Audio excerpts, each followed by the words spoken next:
আজ আপনাদের মাঝে নতুন একটি ভিডিও নিয়ে চলে আসলাম।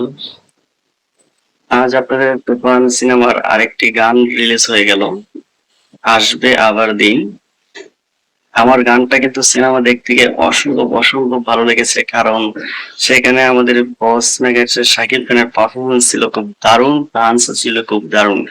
দেখে কিন্তু হলের মধ্যে আমার সিটি বাজাতে মন চেয়েছে, এতটা ভালো লেগেছে এই গানটা আমার। আমি শুধু এই গানটার অপেক্ষায় ছিলাম কবে রিলিজ হবে, কবে দেখবো, কবে আপনাদের সাথে সেটা রিভিউ দিব, একসাথে দেখবো আপনাদেরকে নিয়ে। গানটা আমার অসম্ভব ভালো লেগেছিল সিনেমা হলে, সেটা দেখে আমি গানটাও একেবারে ফিদা।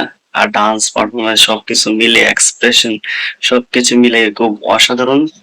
তো চলুন দেরি না করে গানটা আপনাদেরকে নিয়ে একসাথে দেখি, দেখার পর সেটা রিভিউ দেব, একসাথে বলবো কেমন লেগেছে। তো চলুন প্রতিটা ভিডিও প্রত্যেক জায়গায় টিনাটি সবকিছু রিভিউ করবো। তো দেরি না করে চলুন আগে ভিডিওটা দেখে নিই।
কিনে নিলাম, অসম্ভব ভালো লেগেছে গানটা। গানটা ভালো লাগার মতো একটা গান, কারণ আমি তো আগে দেখেছি সিনেমা। যারা সিনেমা হলে গিয়ে গানটা দেখেছেন তারা অবশ্যই জানেন যে গানটা কত অসাধারণ। তো গানটা যাদের ভালো লেগেছে অবশ্যই কমেন্টে জানিয়ে দিবেন গানটা কার কাছে কেমন লেগেছে। তো আমার কাছে গানটা তো দুর্দান্ত, শাকিব খানের পারফরমেন্স ছিল একদম দুর্দান্ত, সবকিছু মিলিয়ে গানটা খুব অসাধারণ। এখনো বলবো যারা সিনেমাটা দেখেনি হলে গিয়ে কিন্তু সিনেমাটা দেখে নিন, আমাদের মেগাস্টার বস শাকিব খানের পাশে থাকুন, সেটাই বলবো সবসময়। আর যারা শাকিব খান আছে তারা তো দেখে নিয়েছে জানি, কারণ যারা শাকিব খান আছে তারা শাকিব খানের সিনেমা না দেখে কখনোই থাকতে পারে না। আর আদার্স যারা আছে তাদেরকে বলবো দেখুন, ভালো লাগবে। ঠিক আছে, অবশ্যই দেখুন, গানটা খুবই অসাধারণ। যাদের আমার ভিডিওটি ভালো লেগেছে অবশ্যই সাবস্ক্রাইব করে দিবেন, লাইক কমেন্ট করে অবশ্যই পাশে থাকবেন। দেখা হবে পরবর্তী ভিডিওতে। খুদা হাফেজ।